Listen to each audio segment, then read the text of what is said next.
रामकृष्ण हरी माऊली. तर सकाळच्या पारी लवकर उठून आम्ही गाडी पुढच्या दिशेनं न्यायला सुरुवात केली. म्हणजे नातेपुतीतला मुक्काम झाला आणि रोहित दादाच्या घरचा पाहुणचार एक नंबरच झाला.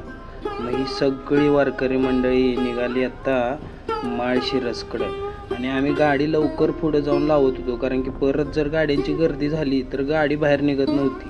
मग जाताना आपल्या गाडीतून वारकऱ्यांचा सकाळच्या पारी चालत जाणारा हा टिपलेला व्हिडिओ.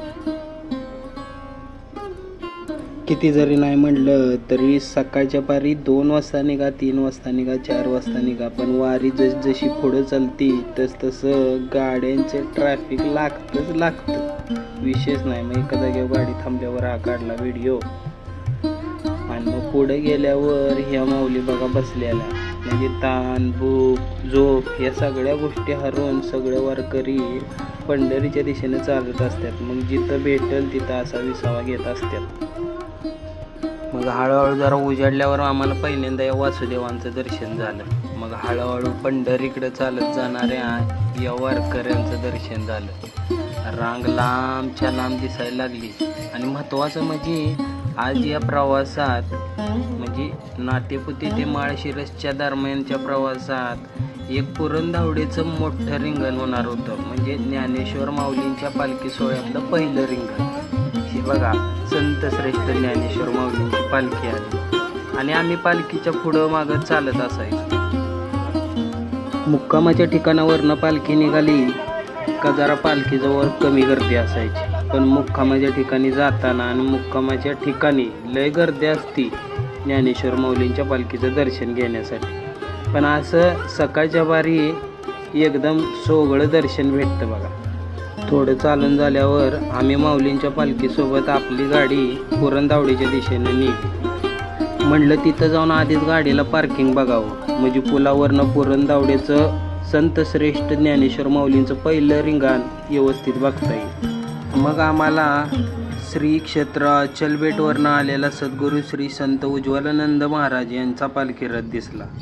श्री संत ज्ञानेश्वर माऊलींच्या पालखी रथासोबत असंख्य संतांचे रथ पायी वारी पंढरपूरच्या दिशेनं जातात. रिंगणाजवळ आम्ही पोचलो. सुरुवातीला काही एवढी गर्दी नव्हती.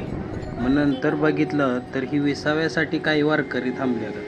दुपार, सकाळ, संध्याकाळ अशा पद्धतीनं जागोजागी ठरलेल्या ठिकाणी वारकरी थांबतात. या आजी पंढरपूरच्या दिशेनं निघालेल्या कौतुक वाटत होतं. शिव माऊली बघा. जवळजवळ 2 तास झाला आम्ही तर रिंगण बघायला बसलोय. पलीकडच्या बाजूला सोडले झाल्यात आणि थोड्या वेळानं सोडतील. गाड्यांच्या लय लांबच्या लांब रांगा इथं, त्यामुळे आम्हाला त्या म्हणजे आम्ही पुलावर थांबलोय. तिथनं आम्हाला पलीकडे काही सोडणं झाल्यात. त्यामुळे इथं बरेचशी मंडळी बघा इथं फुटपाथवर बसल्या आणि सगळ्या गाड्यांची लाईन आहे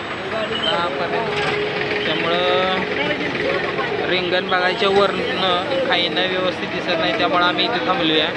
तर तुम्हाला दाखवतो रिंगण कसलं असते. रामकृष्ण. गेल्या वर्षीच्या वारीचा अनुभव रश बाळगून आम्ही गाडी एकतर पालखीच्या पुढं किंवा पालखीच्या पाक मागं लावत होतो आणि पुरंदावडीचं रिंगण बघायचं होतं. त्यामुळं जवळजवळ पुरंदावडीपासून 2 किलोमीटरवर गाडी लावून आम्ही परत चालत आलो आणि या पुलावर थांबलेलो, कारण की पुलावरनं भारी रिंगण दिसतं. पण पलीकडच्या बाजूला हे पोलीस माऊली होतं, जे आम्हाला तिकडं उभं राहून देत नव्हतं. त्यांचं बी बरोबर होतं, कारण की गाड्यांच्या लांबच्या लांब रांगा होत्या, ट्रॅफिक जाम होऊ नये. तिकडं जर आम्ही पलीकडं उभं राहिलो असतो तर या गाड्यांची गर्दी अजूनच वाढत गेली असती. त्यामुळं रिंगण सुरू होईपर्यंत ह्या गाड्या सोडणं महत्त्वाचं होतं. हळूहळू रिंगणातली गर्दी वाढायला लागली.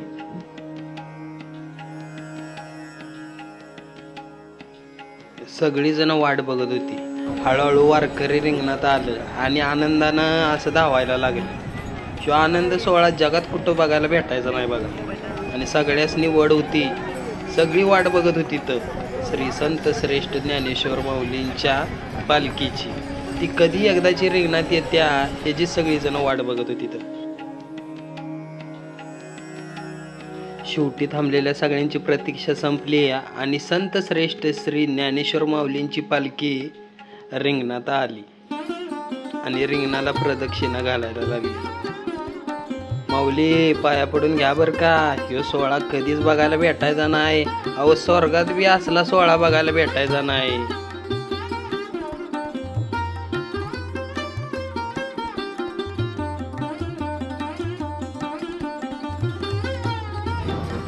माऊलींची पालखी जशी का रिंगणात आली तशी गर्दी वाढायला लागली.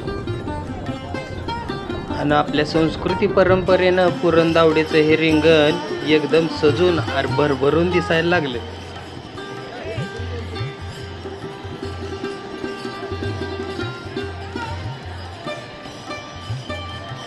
संत श्रेष्ठ श्री ज्ञानेश्वर माऊलींच्या पालखी सोहळ्यातलं पुरणदावडीचं हे पहिलं रिंगण लय भारी बघा. एवढी गर्दी, एवढी माणसं, त्यात ज्ञानेश्वर माऊलींच्या पालखी सोहळ्याचं आगमन, हे रिंगण, वारकरी लय लांब लांबनं लोक बघायला येत होती. तर रिंगणाला प्रदक्षिणा घालून श्री संत श्रेष्ठ ज्ञानेश्वर माऊलींची पालखी तळावर चालली. आता सगळ्यांनी वड लागलेली ती ज्ञानेश्वर माऊलींचा अश्व या रिंगणातून धावून ज्ञानेश्वर माऊलींच्या पालखीकडे कसं जाते हे बघण्याची. लय मोठा सोहळा आणि ह्यो आनंद लय भारी.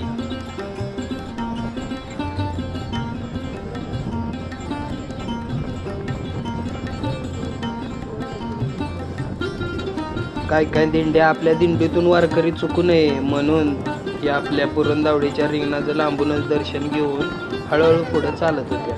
आणि ज्या सोहळ्याची आपण आतुरतेनं वाट बघत होतो त्या सोहळ्याला सुरुवात झाली.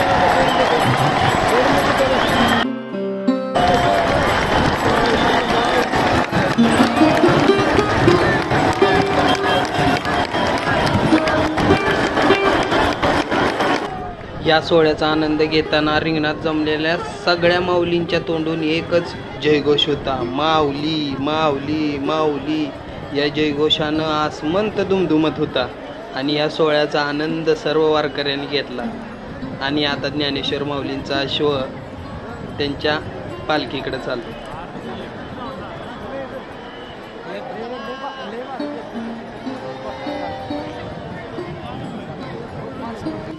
रिंगण सोहळ्याचा आनंद सोहळा संपन्न झाल्यावर आम्ही वारकऱ्यांच्या बरोबर पुढं चालायला लागलो.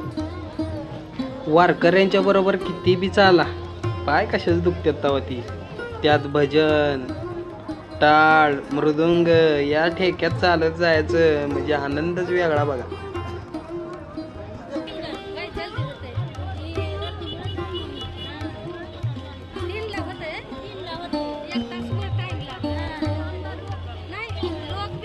रिंगण सोहळा संपन्न झाल्यावर काही वारकरी पुढच्या दिशेने चालू लागतात.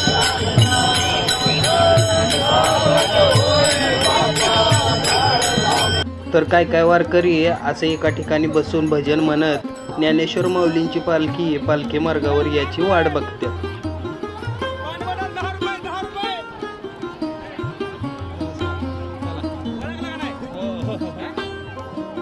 काय माऊली असं जिथं जागा भेटल तिथं असा विसावा घेतात. आणि ते पाण्याची बाटली ऐकणाऱ्या माऊलीने म्हणजे ती गावठी मॅटर बघत होतं त्याने मला बरोबर वळखला.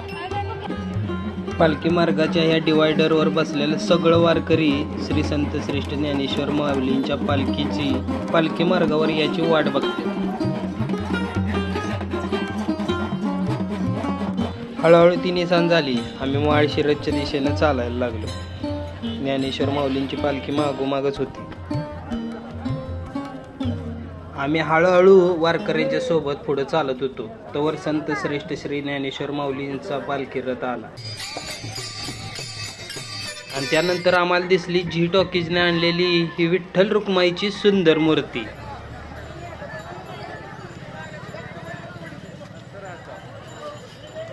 माळशिरसमध्ये गेल्यावर आमची विशाल वाघमोडे या आपल्या गावठी मॅटरच्या चाहत्यांची भेट झाली. त्याच्याबरोबर माऊली शिंदे ज्या अहमदनगरचे आहेत त्यांनी बी आम्हाला ओळखलं आणि आमच्याबरोबर फोटो घेतला. खरं तर सेल्फी मीच काढला आणि त्यासनी व्हॉट्सअपवर सेंड केला कारण की त्यांच्याकडे त्यांचा मोबाईल नव्हता. विशालदादा आमची वाट बघत होतं. म्हणजे माळशिरसच्या बायपासपासनं विशालदादाचं दुकान लय जवळ होतं.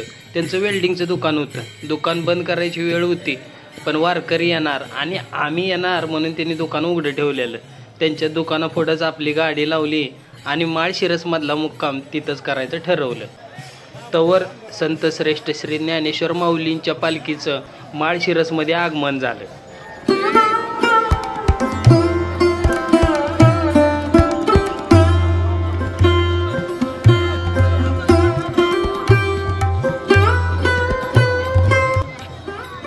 रात्रीचं जेवण एका माऊलींच्या दिंडीतच झालं.